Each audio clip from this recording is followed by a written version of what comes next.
Welcome to my channel study with Arshita. आज हम पढ़ने वाले हैं क्लास 7 का chapter number 6 natural vegetation and wildlife. तो चलिए हम लोग अपने चैप्टर को स्टार्ट करते हैं। उससे पहले I want you to subscribe my channel and like my videos too. So Salima was excited about the summer camp she was attending. मतलब जो सालिमा है वो बहुत ही ज़्यादा एक्साइटेड है, जो कि वो एक समर कैंप को अटेंड कर रही है, उसके लिए वो बहुत ज़्यादा एक्साइटेड है। She had gone to visit Manali in Himachal Pradesh. वो गई है मनाली, मनाली गई है हिमाचल प्रदेश में अपने क्लासमेट्स के साथ। उसको बहुत ही अच्छा लग रहा है। वो बहुत सरप्राइज़ हुई कि उसने चेंजेस देखे लैंडफॉर्म्स में एंड नेचुरल वेजिटेशन में, जैसे जैसे उसकी बस ऊपर गई। ओके, जैसे जैसे उसकी जो बस थी ना वो ऊपर गई, तो उसने बहुत ही ज़्यादा तरह के उसने चेंजेस को देख लिया। The deep jungles or the foothills comprising sal and teak was slowly disappear. उसने देखा कि जो घने घने जंगल होते हैं ना वो डिसअपियर हो गए थे, यानी कि जो साल और टीक का जो पेड़ था वो डिसअपियर हो गया था। She could see tall trees with thin pointed leaves. उसने बड़े बड़े पेड़ों को देखा जिनकी जो इस तरह से नुकीली ये जो थी ना, ये उसका जो टॉप था वो नुकीला था, जैसे इस तरह से हम लोग क्रिसमस में लगाते हैं ना ट्री, वो वाली ट्री देखिए उसमें। And she learn that those were coniferous tree. उसको पता चला कि वो जो ट्रीज थी ना वो कॉन्फियस ट्रीज थी। कौन सी ट्रीज थी वो? कन्फीरियस ट्रीज थी। ओके, फिर उसके बाद उसने she notice blooms of bright flowers on the tall. उसने जो ब्लूम्स होते हैं ना, जैसे कि उन्होंने इस तरह से उसने कुछ देखा, उसने ब्राइट फ्लावर्स देखे। उसने क्या देखा? ब्राइट फ्लावर्स देखे टॉल ट्रीज पे, बड़े बड़े पेड़ों पे उसने मतलब ब्राइट से फ्लावर्स देखे थे जो कि खिल उठ रहे थे। These were the rhododendrons. वो रोडोडेंड्रॉन्स थे, वो जो फ्लावर्स थे उनका नाम था rhododendrons. From Manali, as she was traveling up to the Rohtang Pass, she thought that the land was covered with the short grasses, snow in the जब मनाली के लिए वो ट्रैवल कर रही थी, तो वो जब रोहतांग में पहुंची, रोहतांग के पास से वो गुजरी, तब उसने देखा कि जो लैंड था वो पूरी तरह से ढका हुआ था। किससे? या तो वो छोटी छोटी ग्रास से, कहीं कहीं पे वो छोटी छोटी ग्रास यानी कि छोटे छोटे घास से लगा हुआ था, और कहीं कहीं पे वो और कहीं कहीं उसने प्लेसेस में देखा वो स्नो से कवर था। किस चीज़ से कवर था? वो स्नो से कवर था। नाउ नेक्स्ट है, from Shalima's observation we surprised that there is such close relationship between the height of the lands and the character of vegetation. सालिमा की ऑब्जर्वेशन के मुताबिक हमें ये समझ में आया कि हमें ये पता लगा कि कहीं ना कहीं जो लैंड है और कैरेक्टर्स ऑफ वेजिटेशन की, कहीं ना कहीं जो लैंड है या फिर जो प्रकृति से जो हमें वेजिटेशन मिली है, उन दोनों के बीच में कहीं ना कहीं रिलेशन है।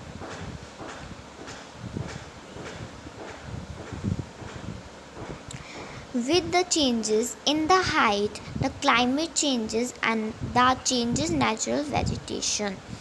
जैसे जैसे हाइट में, यानी कि लाइक दिस, जैसे जैसे हम ऊपर जाएंगे उसी तरह से जो क्लाइमेट होता है, यानी कि क्लाइमेट होता है, तो जो क्लाइमेट के मुताबिक जैसे जैसे हम ऊपर जाएंगे उसी तरह से हमारी जो नेचुरल वेजिटेशंस होती है ना, उनमें भी चेंजेस आता है। The growth of the vegetations depend on the temperature and the moisture. It also depends on the factors like slope and the thickness of the soils.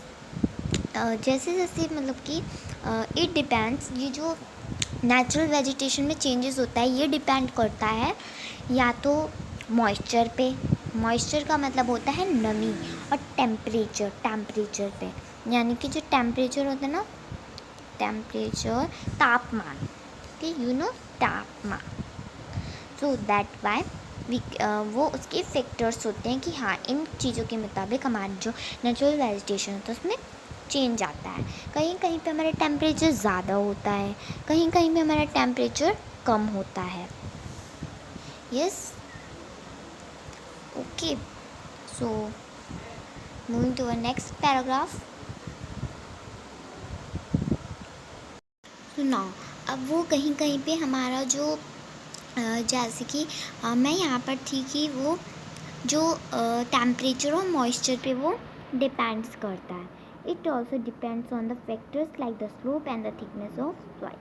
वो उन चीज़ों पे भी निर्भर करता है, जैसे कि वो डिपेंड्स करता है फैक्टर्स पे, या तो टेम्परेचर और मॉइस्चर पे, और वो और भी फैक्टर्स होते हैं, वो इतनी इम्पॉर्टेंट नहीं है, बट वो स्लोप यानी कि वो कितनी ऊंचाई पर बना हुआ है, ये होती है ऊंचाई, ये ऊंचाई पे बना हुआ है, या फिर द थिकनेस ऑफ सॉइल, जो सॉइल यानी कि जो हमारी मिट्टी है जहाँ पे हमारी नेचुरल वेजिटेशन ग्रो कर रही है, वो वो मोटी है, यानी कि वो या तो ज़्यादा मोटी है, या फिर वो ज़्यादा गहरी है, या पतली थिन ऑफ लेयर है, thin of layer of soil, thin layer है।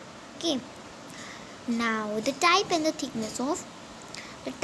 thickness of natural vegetation varies from place to place. Because the variation in these factors, natural vegetation is generally classified into 3 broad categories.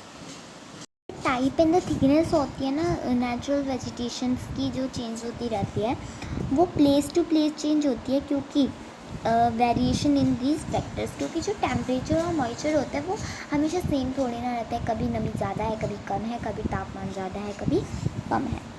Okay, तो हमेशा तो इसी वजह से हमारी जो natural vegetation है उसमें चेंज आता रहता है अकॉर्डिंग टू दी वेदर भी कह सकते हैं।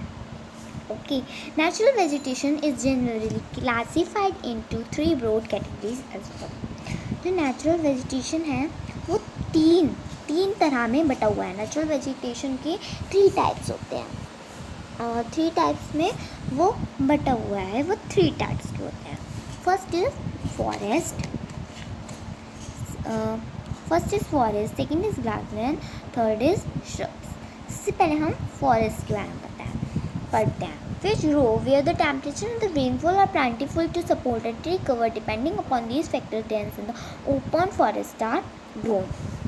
अब फॉरेस्ट वहाँ पर होते हैं जहाँ पर जो टेम्परेचर यानी कि तापमान और जो रेनफॉल यानी कि जो वर्षा होती है वो जितनी ज़रूरत है उतनी ही होती है, तो सपोर्ट ए ट्री कवर, जो ट्री कवर होता है उसको सपोर्ट करने के लिए, लाइक दिस, जैसे ये है ट्री, इसका ये जो ट्री कवर है इसको सपोर्ट करने के लिए जो टेम्परेचर है और जो रेनफॉल है वो प्लेंटीफुल है, क्या वो प्लेंटीफुल है, so that is called tree cover. Depending upon these factors, इन फैक्टर्स के upon dense and the open forest are grown. जो फॉरेस्ट होते हैं वो डेंस एंड ओपन होते हैं, यानी कि जो बहुत ही ज़्यादा वो घने होते हैं, और ओपन यानी कि खुले होते हैं। Grassland which grow in the region of moderate rain. Grassland वहाँ पर उगते हैं जहाँ पर बहुत मॉडरेट रेन यानी कि बहुत ही कम वर्षा होती है, छोटी मोटी वर्षा, मॉडरेट रेन। ओके, यानी कि मॉडरेट यानी कि छोटी मोटी रेन, छोटी, ठीक है, छोटी वर्षा।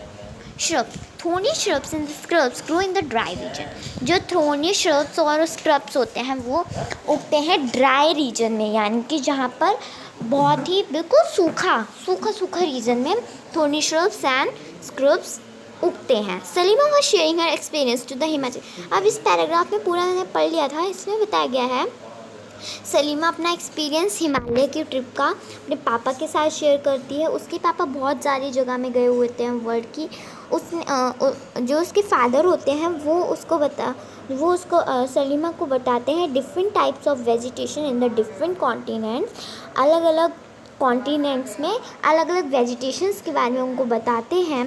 वो मेंशन करते हैं कॉन्फिरियस फॉरेस्ट के बारे में, जो हम आगे पढ़ेंगे, जो कि सब पोलर रीजन में होता है। थोर्नी बुशेस इन द डेजर्ट, वो थोर्नी बुशेस यानी कि झाड़ियों में के बारे में बताते हैं। और वो बताते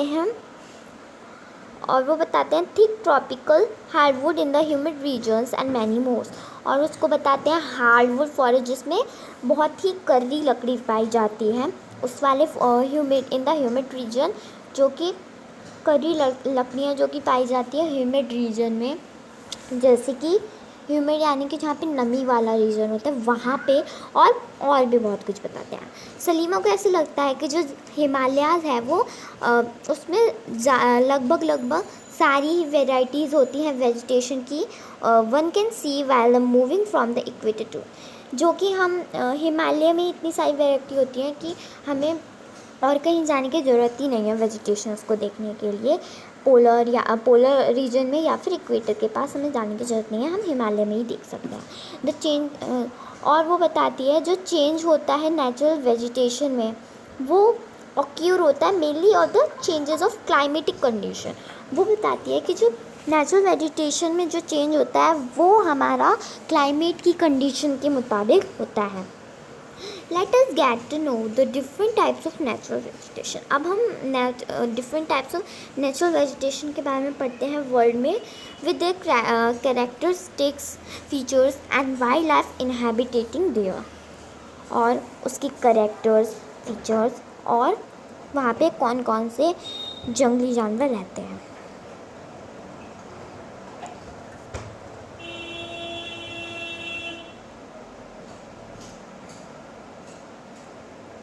Now first is forest। Forest में हम ट्रॉपिकल एवरग्रीन फॉरेस्ट में, these forests are also called a tropical rain forest। In forest को हम ट्रॉपिकल रेन फॉरेस्ट भी कहते हैं। These thick forest occurs in the region near the equator and close to the tropics। और ये जो forest होते हैं ये इक्वेटर के पास होते हैं या तो ट्रॉपिक्स यानी कि जो सब पोलर रीजन इन वाले रीजन में होता है। These regions are the hot and receive heavy rainfall throughout the year। ये जो रीजन होते हैं ये गर्म होते हैं जहाँ पर ये ट्रॉपिकल एवरग्रीन फॉरेस्ट, क्योंकि इक्वेटर के पास है तो ऑब्वियसली वो मतलब कि गर्म ही इलाके में होंगे। And they receive heavy rainfall throughout the day, और उनको बहुत ही ज़्यादा रेनफॉल में हम उसे एवरग्रीन कहते हैं क्योंकि वो ग्रीन होता है, बिल्कुल green forest. Okay, now as there is no particular dry season the tree do not shed their leaves altogether। वहाँ पर बिल्कुल सूखा नहीं होता है, इसलिए जो ट्रीज़ होती है ना वो मतलब कि अपनी जो लीव्स होती है ना वो शेड नहीं करती, यानी कि वो अपनी लीव्स पतझड़ नहीं करती हैं एक तरह से। This is the reason they are called evergreen. इसीलिए उन्हें एवरग्रीन कहते जाता है क्योंकि वो हरे होते हैं, रेनफॉल होती है और अपनी लीव्स को शेड भी नहीं करते हैं। The thick canopies of the closely spaced trees do not allow the sunlight to penetrate inside the forest even in the daytime। Hardwood trees like rosewood, ebony, mahogany are common here। तो ये कह रहे हैं यहाँ पे जो ये होते हैं ना इतने घने होते हैं और इतने ग्रीन होते हैं कि अपने आप के बीच में बहुत मुश्किल से सनलाइट को पास करने देते हैं। ये होते हैं ना इतने घने होते हैं कि सनलाइट को पास ही नहीं होने देते हैं। और आपको एक बात और बताना चाहती हूँ, ये जो होते हैं ना ये ब्लू बॉक्स जो यू नो वाले बहुत ही ज़्यादा इम्पोर्टेंट होते हैं एग्ज़ाम्स में, इनसे क्वेश्चंस आते हैं। Sorry, okay. Do you know the tropical evergreen in the forest of Brazil is so enormous that it is the like the lungs of the earth. Can you tell why? अब ये बोल रहे हैं कि जो tropical evergreen forest है ना जो ब्राज़ील में वो बहुत ही इनॉर्मियस है, that it is like the lungs of the अर्थ। वो इतनी ऐसा लगता है ना वो फेफड़े हैं यानी कि उनसे ही हमारी जो अर्थ है ना उनकी सांस आती है। बताओ क्यों? पता है क्यों? बिकॉज